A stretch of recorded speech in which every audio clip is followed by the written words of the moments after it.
नमस्कार दोस्तों, हमारे चैनल पर आपका स्वागत है। जय श्री कृष्णा, राधे राधे, हर हर महादेव, ओम नमो भगवते वासुदेवाय नमः। जय श्रीमन नारायण। दोस्तों आज हम सुनेंगे लक्ष्मी माता की कहानी। आइए चलिए जानते हैं पीपल के पेड़ से निकली लड़की का चमत्कार।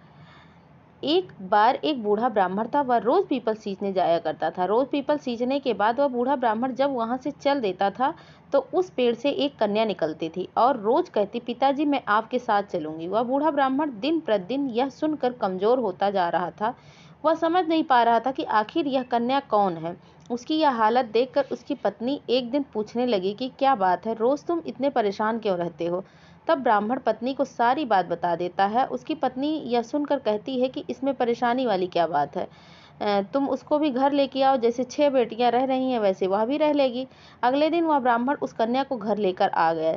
फिर जब वह ब्राह्मण आटा मांगने गया तो रोज से अधिक उसे आटा मिला। जब बूढ़ी माई खाना बनाने जाने लगी तो वह लड़की कहने लगी कि माँ आज खाना मैं बनाऊंगी। तब बुढ़िया ने कहा, नहीं बेटा, तेरे हाथ जल जाएंगे। फिर वह कन्या नहीं मानी और रसोई में चली गई। उस कन्या ने तरह तरह के व्यंजन बनाए और पूरे परिवार ने पेट भरकर उस दिन खाना खाया।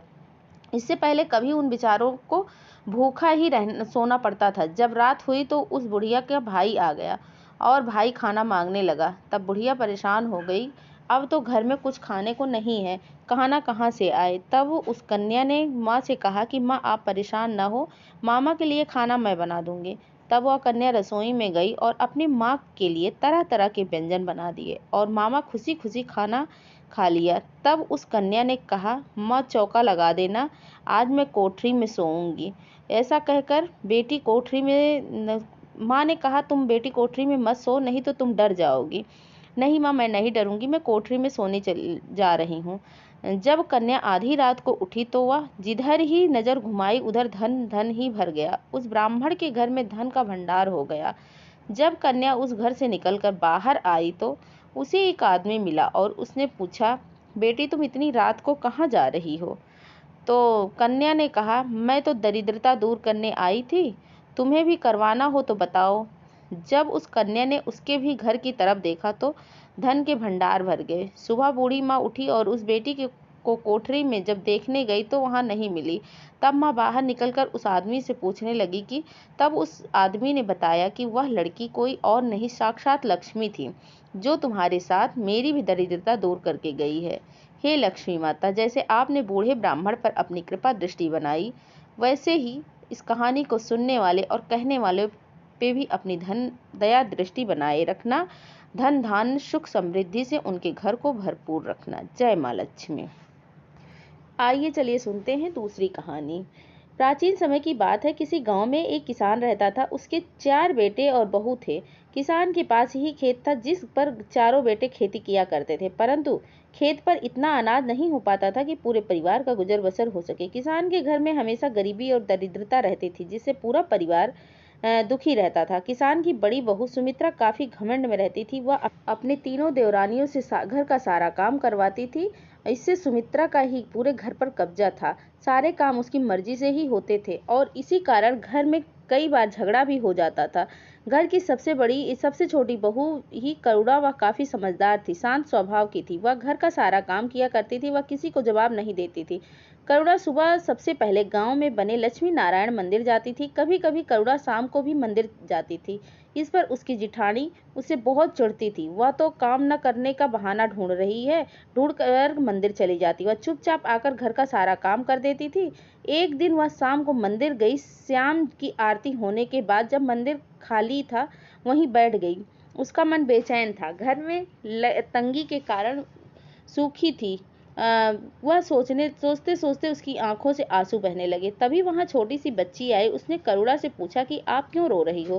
पहले तो करुणा ने मुस्कुराकर बात को टाल दिया। लड़की के जिद करने पर उसने उसे सारी बात बताई। यह सुनकर वह लड़की जोर जोर से हंसने लगी। करुणा के पूछने पर उसने बताया, बस इतनी सी बात है, यदि तुम लक्ष्मी माँ को प्रसन्न करना चाहती तो हर शनिवार को पीपल को सच्चे मन से जल चढ़ाओ। जल में थोड़ा सा दूध अवश्य पिलाना, तुम्हारी सारी मनोकामना पूरी होगी। और करुणा ने बच्ची समझकर उसकी बातों को मुस्कुराकर टाल दिया। अपने घर आ गई। घर आने के बाद वह काम में लग गई और सब भूल गई। 2 दिन बाद शनिवार था, पर करुणा को वह बात ध्यान भी नहीं था कि शनिवार के दिन रात को जब करुणा सो रही थी तब सपने में वही छोटी लड़की आई। उसने पूछा, तुम पीपल के पेड़ के पास नहीं आई? मैं तुम्हारा इंतजार कर रही थी। करुणा सपने में मुस्कुरा रही थी। तभी उसने देखा कि छोटी सी कन्या लक्ष्मी के रूप में आ गई और कहने लगी, बेटी, तो तुम्हें रोता हुआ देखकर तुम्हारे पास आई थी। तुम मेरे कहने से भी नहीं आ पा रही थी। मैंने तुम्हें दरिद्रता दूर करने का उपाय बताया था, वह तुमने मेरी बात को बच्चे की बात समझकर अनसुना कर दिया। यह कहकर लक्ष्मी जी अंतर्ध्यान हो गई। करुणा की आंख खुली तो उसने देखा कि वहां कोई नहीं था। वह सर पकड़कर बैठ गई और रोने लगी। उसकी आवाज़ सुनकर उसके पति ने पूछा कि क्या हुआ था। तब उसने सारी बात बताई। तो सुबह होते ही दोनों मंदिर गए। भगवान विष्णु और लक्ष्मी के चरणों में सिर रखकर रोने लगे, उनसे क्षमा मांगने लगे। घर आकर करुणा यह बात सबको बता दी। उसकी जेठानी ने कहा कि यह और बहाना ढूंढ कर लेके आई है, घर से बाहर रहने दो। इसने उसे मना कर दिया और कहा कि कोई ज़रूरत नहीं है कहीं जाने की। शनिवार के दिन करुणा छुप कर पीपल को जल चढ़ाने चली गई। वहां जाकर उसने पीपल को जल चढ़ाया और क्षमा मांगी। कुछ दिन बाद उसकी जेठानी को यह बात पता चल गई। उसने घर में क्लेश कर दिया और करुणा व उसके पति को घर से निकाल दिया। वे दोनों उसी पीपल के पेड़ के नीचे जाकर बैठ गए। रात को वहीं सो गए। अगले दिन शनिवार था। शनिवार को करुणा को जरूर जल चढ़ाना था। वह नदी पर स्नान करके मंदिर गई और फिर पुजारी जी से लोटा लेकर पीपल को जल चढ़ाने गई। उससे पति के पास कुछ पैसे थे जिससे दूध खरीद कर उस लुटिया में लाई और ला के चढ़ा दी। एक समय बुढ़िया माई वहां आई और कहने लगी कि बेटी, मुझे प्यास लगी है, पानी पिला दो। करुणा ने कहा कि मेरे पास तो दूध है, या पीपल में चढ़ाने के लिए लाई थी, यह आप पी लो और इससे अपनी प्यास बुझा लो। यह कहकर उसने अपनी बुढ़िया माई को वह जल दे दिया, दूध से भरा हुआ जल दे दिया। और बुढ़िया माई ने पीकर उस दूध को और करुणा को बहुत सारा आशीर्वाद दिया। करुणा सोचने लगी, अब तो पैसे नहीं है, दूध कहाँ से आएगा, चलो मैं पानी ही चढ़ा देती हूँ। लोटे को भरने के लिए उसने लोटा उठाया तो देखा उसमें हीरे और सोने से सिक्के भरे हुए थे। उसने पलट कर देखा तो वह बुढ़िया माई वहां पर नहीं थी। करुणा की उसका पति दोनों बुढ़िया माई को ढूंढने लगे, वह कहीं नहीं मिली। तब करुणा ने कहा कि यह तो स्वयं लक्ष्मी माता थी जो हमारी परीक्षा लेने आई थी। उसके बाद उन्होंने इस हीरे जवाहरात से कुछ खेत खरीद लिए और अपना घर बनवा लिया। जीवन यापन करने लगे। उस लेटे से जितना धन निकलता वह उतना ही भर जाता था, कभी खाली नहीं होता था। लेकिन यह बात उसकी जेठानी को पता लग गई और उसे अपनी भूल का एहसास हुआ। तब उसने उनके घर जाकर करुणा और उसके पति से माफ़ी मांगी। करुणा पूरे परिवार को अपने साथ रख लिया। अब चारों जेठानी देवरानी हर शनिवार को पीपल सींचने जाने लगी और माँ लक्ष्मी की कृपा से पूरे परिवार की दरिद्रता समाप्त हो गई।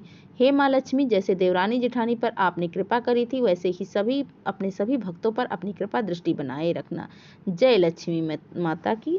जय श्री कृष्णा। राधे राधे। हर हर महादेव। ओम नमो भगवते वासुदेवाय नमः। जय श्रीमन नारायण।